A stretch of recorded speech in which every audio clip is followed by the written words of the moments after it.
la base, j'aime l'esthétisme de tracé GPS ou de tracé, à vrai dire, naturel, si on veut. Puis là, j'avais commencé à explorer autour de l'Anse-Saint-Jean parce que j'adorais le secteur. Là. Chemin Périgny, tous ces secteurs-là, pour moi, ça me parlait énormément. Puis il y a du potentiel de fou. Puis là, justement, en allant commencer à explorer la ZEC avec le riz, on allait explorer la ZEC du lac Brébeuf, faisait le tour du lac à Truite, puis on se promenait un petit peu. Puis, tu sais, on voyait qu'il y avait beaucoup plus à découvrir. On connaissait pas beaucoup les ZEC. Moi, ce que je connaissais des ZEC, c'était que mes amis avaient des camps de chasse puis des camps de pêche. Puis là, en faisant un peu plus d'exploration sur comment est-ce qu'on peut se la réapproprier dans le sport d'aventure, ben là, j'ai compris qu'il y avait une possibilité de le faire. Puis là, de fil en aiguille, en faisant ça, ben là, j'ai réalisé qu'on pouvait faire la ZEC de Lens, la ZEC du Lac-aux-Sables, aller sortir à Clermont, la Malbaie, revenir par la ZEC des Martres et la ZEC du Lac-Brébeuf. C'était un package que je pouvais pas laisser aller, là. C'est ça, dans le fond, la tracée au complet. Là. Ça, en haut, je sais pas si ça passe. En faisant le tracé, j'ai réalisé qu'on passait devant chez Gaétan Girard.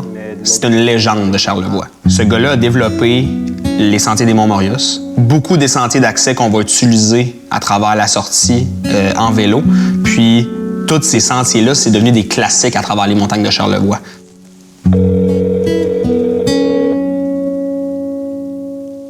Oui. Salut Gaétan. Salut. Ça va bien? Oui. Écoute, je sais pas si tu me replaces, là. Arnaud Côté-Boisvert, on s'était croisés sur Aricana. Je suis en train de préparer une expédition dans Charlevoix, puis ce qui paraît, t'es le gars à qui faudrait que je parle. Ça se peut. C'est bon, ça. Ce paysage-là est complètement fou. Au bout, c'est le lac des Cygnes, les deux bosses, là. Ouais. Ils montent du four, la canne à pêche. Ouais. Puis à l'œil d'or, au milieu, la petite pointe qu'on voit au travers des arbres, on le voit presque pas. Ouais, au milieu, là. Ça, c'est le Morios. À quel âge la première fois que t'es monté le Morio? Il y a 16 ans. C'est bol. Et c'est ma jeunesse, puis là, ben, je l'ai tout le temps en face. Puis je peux pas l'oublier. D'abord, j'ai gagné ma vie à Moulin à papier à Clermont. Quand j'ai commencé le Morios, ben, je travaillais pareil au travers. Quand je prenais des vacances, ben, j'allais dans le bois. Oh boy. Ça, c'est le sommet, ça. Tu connais ça? Oh oui. Quand je suis dans le bois, là, je suis heureux. Tu es heureux? Libre, heureux. Quand tu vas arriver en haut sur le Morios, là, on a eu des moyens fun, puis la vue, là, ça se dit pas. Les émotions que tu vis là-dessus. Puis là, ben, j'ai une vie là-dessus, moi. Hey. C'était quoi ton inspiration, toi, d'ouvrir les trails ces Morios? Ben, je veux donner ça en relève. J'ai des enfants, j'ai des petits-enfants. Il y a du monde qui est jeune comme vous autres, vous êtes plus jeunes que moi, là. Je l'ai pas fait pour moi, je l'ai fait pour tout le monde qui vient. Parce que je sais que quand moi j'y vais, là, je l'apprécie en maudit. Puis ça prend une volonté. Je dis, ben là, je le partage avec les autres. J'en parle, j'ai des frissons, là. Je trouve ça complètement fou de pouvoir rencontrer des gens qui ont été des pionniers dans le développement de leur territoire comme ça. C'est tous des gens qu'on a la chance de côtoyer encore aujourd'hui, qui ont mis énormément de temps au développement d'un réseau de plein air, puis l'accessibilité au plein air dans des territoires qui sont majestueux, puis qui sont encore quand même méconnus du grand public québécois. Tu sais, on l'a, c'est dans notre cours, mais on a plus tendance à se payer un billet d'avion à 2000 $ pour aller en Europe, alors qu'on a des montagnes et des territoires hallucinants à découvrir, tu sais. C'est plaisant parce que là, je me sens qu'on va avoir de la relève. Ouais. J'ai 71 ans, moi. Ça paraît pas? Ben, ça paraît peut-être pas, mais je le verrai. Les jeunes aujourd'hui, ils veulent aller dans le bois. Puis c'est tout changé, là. C'est la même affaire que j'ai faite. Lui, c'est le vélo.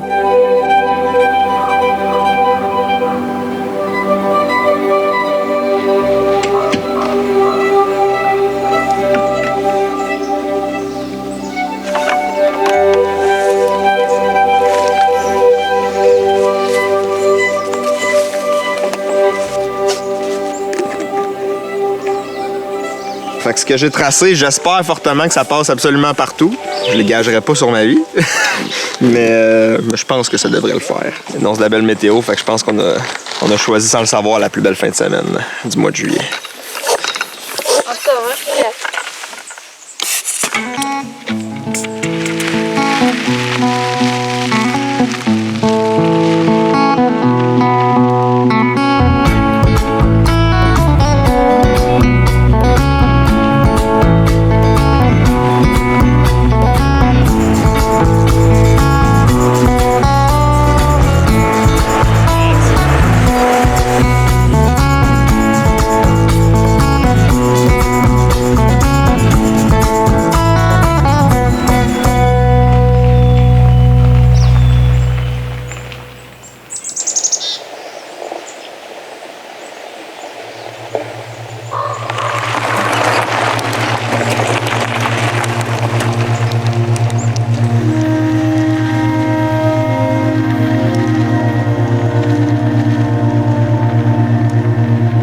moi, les zecs me parlent pour l'aspect plus sauvage.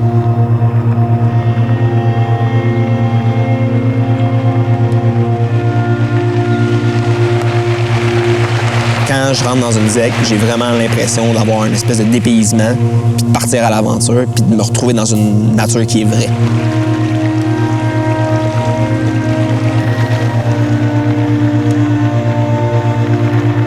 Moi, j'ai de la misère des fois à avoir un cadre très strict, puis les zecs m'apportent un peu plus de liberté, puis me demandent à être plus préparé aussi. Puis c'est ce que j'aime de l'aventure. C'est une page blanche. Puis c'est ça qui fait que c'est beau, c'est qu'on peut aller créer notre propre ligne, que ce soit esthétique, que ce soit historique, on fait ce qu'on veut avec, puis après, on peut l'exécuter sur le terrain. Oh yeah! The beach!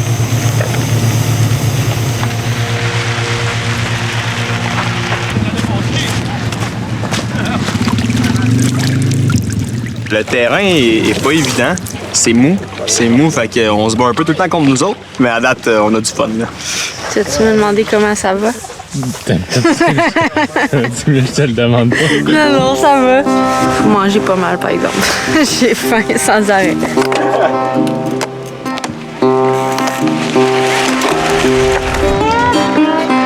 On avait exploré la zec du lac au sable avec le riz, un gravel bike, puis on l'avait fait vraiment plus vite la dernière fois. Là, avec les vélos chargés, les vélos de montagne, on pensait qu'on serait rapide, puis rapidement, on a réalisé que ce serait pas le cas.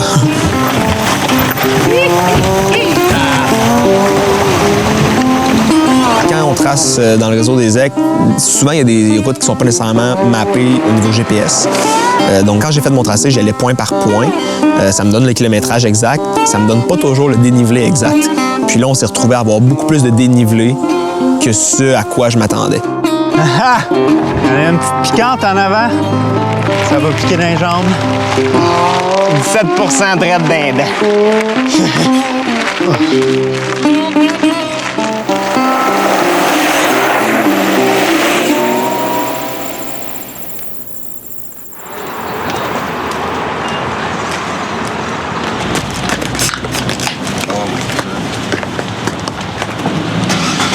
Ah ouais, une petite montée. Une petite montée, là. Hein? Un petit 4 heures de montée. Une montée de 40 km. Là, on est à Clermont, fait qu'on est le point le plus bas du parcours, puis on monte jusque dans le haut de la zec des Martres. Donc, on a calculé, c'est à peu près un 40 km de montée, plus de 1000 mètres de dénivelé. Fait que... bon! Yes, sir!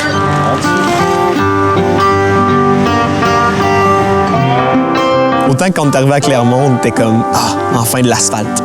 On était contents, on se faisait brasser depuis un bon 80 km.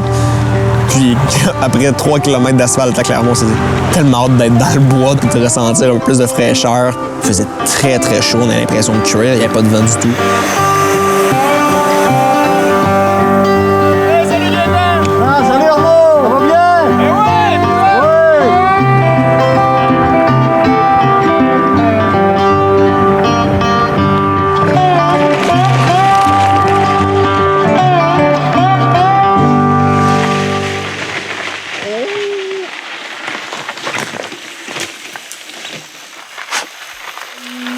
C'est que ça? On va mettre ça sur le barbecue à soir.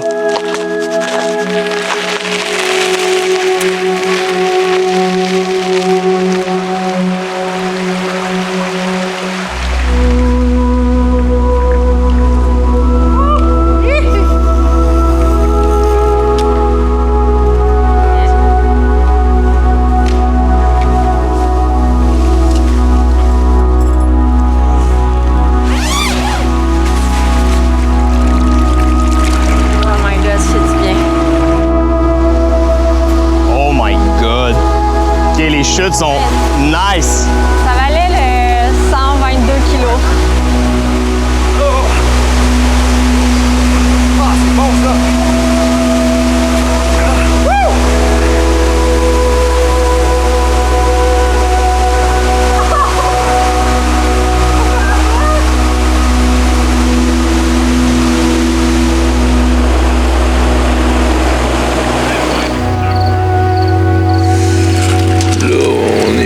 Sur le champignon parfait, mais tu sais, Dans le bois.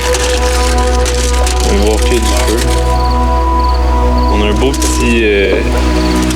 belle petite ronde de chevreuil en plus pour compléter ça ce soir. Ils ont quand même amené des ramen. Je sais pas si c'est un manque de confiance ou juste une passion ramen.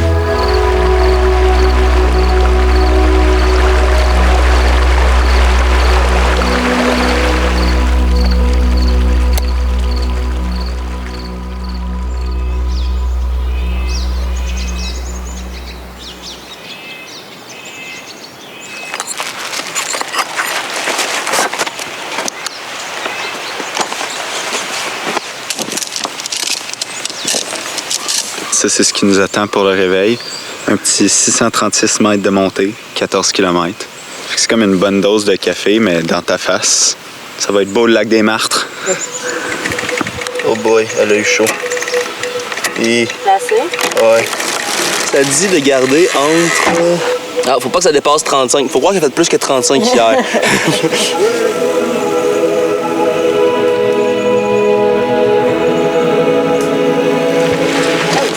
Que ça a déjà été. J'ai déjà plus de vitesse. Hey, surprenamment, j'ai encore mal au cul. Ah, mais... Ça va être long. Ah, 500 mètres de fait sur 14 km de montée. Yeah! Oh my God! C'est tellement beau en arrière! Belle montée, ça! Des hauts pourcentages techniques. Avec la lumière du matin, par exemple, on est terriblement chanceux de faire ça aujourd'hui. Oh my God! Le Bas-Saguenay puis Charlevoix, on les voit comme étant très distants, mais au final, ils sont reliés, là. Ce territoire-là me parle énormément parce que ça a une nature sauvage puis un esthétisme qu'on retrouve pas beaucoup ailleurs, selon moi, au Québec.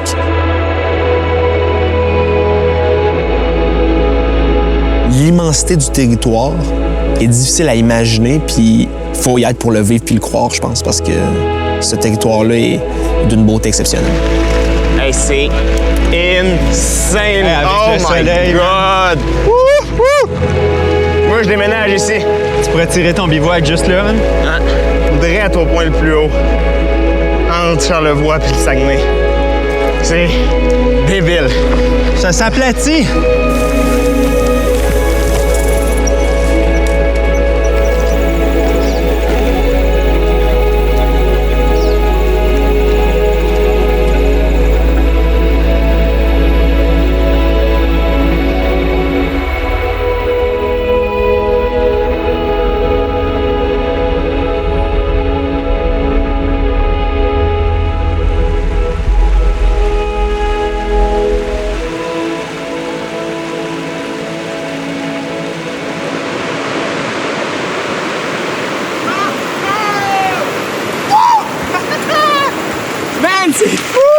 Là, avec des martres, là, c'est qui le sans-dessin qui a dessiné ce parcours-là?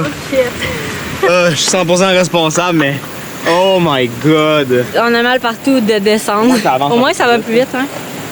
Les trails de 4 roues qui ont été washés, clairement, au printemps, puis qui n'ont jamais été refaites, tu sais, mais c'est juste des grosses roches lousses, là. Fait que tu descends, puis ils descendent avec toi. Vas-tu le refaire, ça, Arnaud? Je le referai pas, mais j'espère qu'il y a d'autres monde qui vont le refaire. On en parlait avec Alexis. Ça peut devenir une classique du Québec, là. C'est fou. C'est fou comment les paysages sont changeants, comment c'est beau, comment c'est... c'est tough, mais c'est malade. C'est complètement malade. Là, on est à 162, fait que ça fly jusqu'à dans le Sac-Brébeuf.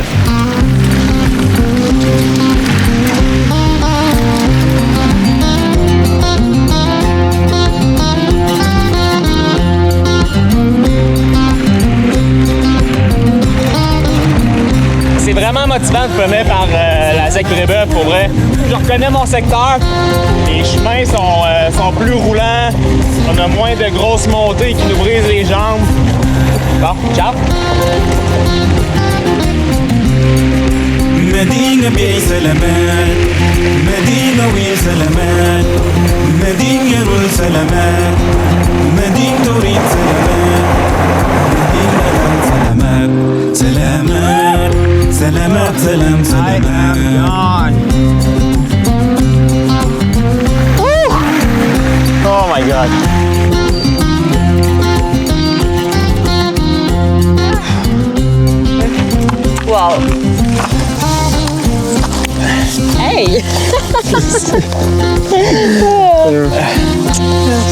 Là, on dirait qu'il arrive de faire la guerre dans les tranchées.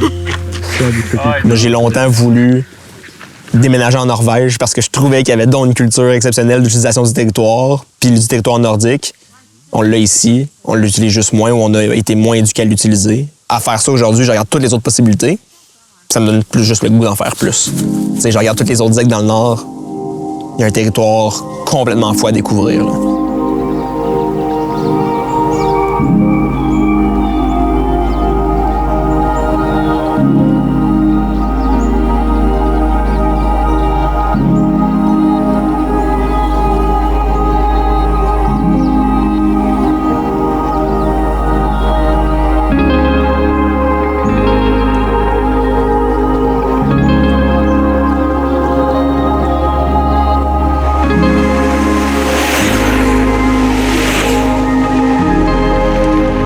Les gars, que vous ayez acheté un sac de chips et de la bière. Cette journée pour tout le monde. Tu as vu ça, un faiseur de sentier qui s'occupe des bêtes à pétard? Non, c'est la première fois que je vois ça, je pense. Moi, je déménagerai ici. C'est pour ça que ma blonde va vouloir, mais moi, je suis partant. Ma femme, des fois, laisse-nous tranquille, ton moyo. C'est fait pour te pogner aux yeux. Puis ça te pogne au cœur. Ton premier amour ou ton deuxième amour? C'était mon premier amour. On n'avait pas d'amour. À 16 ans, on n'a pas le temps de courir les petites madames. On court les montagnes. On court les montagnes. C'est bon, ça.